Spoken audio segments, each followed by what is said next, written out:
Рамзан Кадыров вручил высший орден Чечни так называемой народной артистке оккупированной Чечни Амине Ахмадовой. Амина Ахмадова является одной из привилегированных любовниц Кадырова.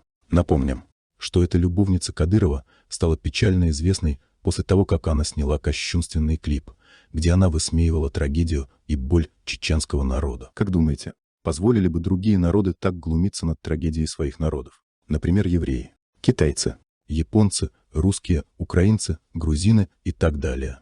Ответ нет, не позволили бы.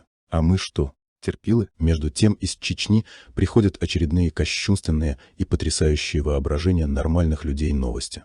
Оккупанты и их марионетки не остановились на том, что они демонстрируют насмешки и издевательства над нашей историей. Теперь они решили пойти ва-банк и решили уже открыто стереть национальную идентичность не только чеченского народа, но и всех кавказских народов. Примечательно, что начиная именно с 23 февраля чеченские дети будут вынуждены начинать свой учебный день вместо слов бисмиллях с песни о том, что они русские. Наши отцы не были русскими. Наши отцы были чеченцами.